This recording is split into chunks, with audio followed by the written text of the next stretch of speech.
आमचे मदीं उपस्थित आसात आमचे मानाचे सोयरे श्री श्रीनिवास नार्वेकर सर.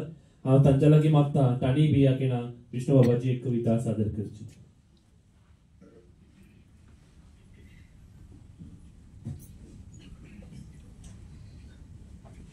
नमस्कार. देवीदास म्हणाला तसं आज विष्णू हवा होता. म्हणजे विष्णू नेहमीच हवा होता आणि यापुढेही हवासाच राहील. स्कारलेट बद्दल गोयकरांना वेगळं सांगण्याची गरज नाही. त्या स्कारलेटवर विष्णूने लिहिलेली कविता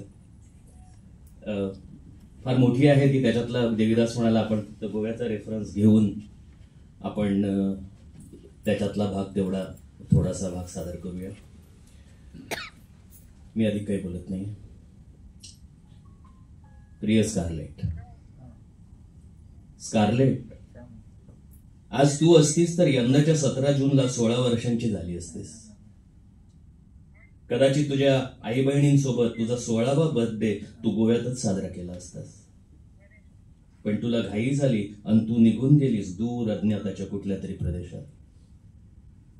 कोणी म्हणतात तुझा श्वास घुसमटला किनाऱ्यावरल्या रेताळ लाटात. काहींच्या मते तुझ्या ओळखीच्यांनीच केला तुझा घात. तर काही असंही म्हणतात तुझ्या निष्काळजी आईनेच तुला सोपवलं मृत्यूच्या हातात. खरं खोटं काय ते तुलाच ठाऊक असेल. पण आता तूच गेली आहेस इथून कोसो मैल दूर. मी अंजुणेपासून लंडन पर्यंत उठताना दिसतोय अफवांचा पोकळ दूर. दूरचित्रवाहिन्यांवरून अजूनही झडवल्या जात आहेत निरर्थक चर्चा. इंटरनेटवरून एक्सचेंज केली जात आहेत जगभर पसरलेल्या माणसांची पर्सनल ओपिनियन्स. कोणी म्हणतात it was the mistake of a mother, तर कोणी आरोप करतात it is a crime committed by all Goans. प्रिय स्कारलेट, तू गेल्यानंतर फियोनाने केली खूप आदळापट. केले अनेकांवर आरोप, मिळवली मीडियाची सहानुभूती. पण एक सत्य तिलाच माहित होतं, मुलांवर चांगले संस्कार करणं ही असते माणसाची संस्कृती. आणि इथंच नेमकी ती कमी पडली होती. घार हिंडते आकाशी चित्त तिचे पिलांपाशी. आणि कधीपासून ऐकतोय हा अभंग. पण तुझ्या आईनं अशी नजर ठेवलीच नाही. ती आपल्याच मस्तीत उडवत गेली आपल्या आयुष्याचे रंग. 16वं वरीसही न गाठलेल्या तुला एकटी ठेवून जाण्याचा मोह तिला मुळातच का झाला. म्हणून म्हणतो पहिली चूक तिचीच आहे. नि गोव्यातच सुट्टी घालवायची तर काय फक्त अंजुणेचा बीच आहे. तुम्हाला तिनं घेऊन जायचं होतं दूधसागरच्या धबधब्यावर किंवा मोलेच्या घनदाट जंगलात. काहीच नाही तर म्हारदोळ मंगेशीच्या परिसरात, जिथं तू एकटी फिरली असतीस तरी एकाही महाभागानं तुला लावला नसता हात. खरं सांगतो स्कारलेट, किनारपट्टीवरचा गोवा दिवसेंदिवस विद्रूप होत चाललाय. नि टुरिझमच्या वावटळीने तिथला स्वच्छ वाराही प्रदूषित होऊ लागलाय. कळंगूट, बागा, अंजुणे, हरमल, कांदोळी, सिकेरी, कोलवा जाऊन बघ कुठल्याही किनाऱ्यावर अजिबात दिसणार नाही तुला पूर्वीचा गोवा. दिसेल ती फक्त पैशांची भूक. आटून गेलाय माणुसकीचा ओलावा. किनारपट्टीवरील सगळ्या जमिनी विदेशी माफियांनी घेतल्या आहेत. नि ड्रग्ज पासून कॉलगर्ल पर्यंत सगळे काही उपलब्ध आहे. हीच घटना काही वर्षांपूर्वी घडली असती तर नशेत तू धूत असतानाही हॉटेलच्या मालकाने तुला सुरक्षित घरी पोहोचवली असती. पण आता सगळेच उसूल बदलले आहेत. विकृतीच्या मायाजालात गोयंकारही फसू लागले आहेत. मसाज पार्लरच्या नावाखाली वेश्या व्यवसाय चालू आहे.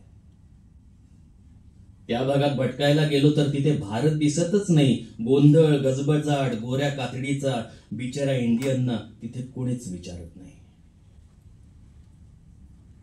तर स्कारलेट, हे आहे पर्यटनासाठी गोव्यानं मोजलेलं मोल. चारित्र्य, सौजन्य, सदाचार सगळंच काही ठरू लागलंय फोन. यात आमचा जेवढा दोष तेवढाच तुमचाही आहे. कारण तुम्हा पर्यटकांच्या दृष्टीने गोवा म्हणजे बेबंदपणासाठी प्रसिद्ध असलेला जनानखाना आहे. तुम्ही सुट्टीसाठी गोव्यात येता पण खरा गोवा पाहत नाही. नि जिथे माणुसकीचे झरे वाहतात त्या गोव्यात तुम्ही राहत नाही. का जाऊ इच्छित नाही तुम्ही वाघेरीच्या डोंगर माथ्यावर? का ऐकावंसे वाटत नाही तुम्हाला पशुपक्ष्यांचे मंजूळ स्वर? तांबडी सुर्लाचं पाषाणी मंदिर एकदा तरी पाहून घ्या. नि दूर असलं तरी नेत्रावळीच्या बुडबुड तळ्यावर जाऊन या. पर्वत माथ्यावरील चंद्रेश्वराचं एकदा तरी घ्या दर्शन नि भक्तिभावाने ऐकून घ्या कुठल्याही देवळात चाललेलं भजन. जागर, रणमाल, नाटक, कीर्तन यातलं काय पाहता तुम्ही? अगं, साक्षात पृथ्वीवरचं नंदनवन आहे आमची गोव्याची पवित्र भूमी. स्कारलेट, आता तुला कसं सांगू, वाघेरींची उंची आणि सागराची खोली आहे म्हणूनच गोव्याची लाल माती माणुसकीनं ओली आहे. स्कारलेट, आम्ही खरंच शर्मिंदा आहोत की आमच्या गोव्यात येऊन तुला गमवावे लागले आपले निष्पाप प्राण. नि कबूल, यामुळे झाली गोव्याची प्रतिष्ठेचीही धूळधाण. आम्ही मनापासून प्रार्थना करतो की व्यर्थ जाऊ नये तुझं बलिदान. तुझी विटंबना करून ज्यांनी जीव घेतला त्यांना शिक्षा झालीच पाहिजे, पण तुमच्या जगाची ही गोव्याकडे पाहायची नजर बदलली पाहिजे. पर्यटकांचं रूप घेऊन जेव्हा तुम्ही इथे येता तेव्हा थोडीशी मर्यादा तुम्ही आपल्या वागण्यावरही घातली पाहिजे. शेवटी गोवा हा भारताचा भाग आहे आणि भारताची आपली म्हणून एक संस्कृती आहे. या संस्कृतीचा आदर तुम्ही करायला हवा. ज्या घरात तुम्ही जाता तिथला मान सांभाळायला हवा. तुम्ही ओढा गर्द, चरस, अफू, फिरा अर्धनग्न वेशात, पण इथे येऊन नव्हे तुमच्या स्वतःच्या देशात. इथे जेव्हा याल तेव्हा अंगवर कपडे घालून फिरा आणि बारमध्ये बसण्याऐवजी चर्च किंवा मंदिरात शिरा. ऐका गावातल्या मांडावर गायला जाणाऱ्या धालो किंवा पहा गावड्यांचा जागर आणि दशावतारी गवळण कालो.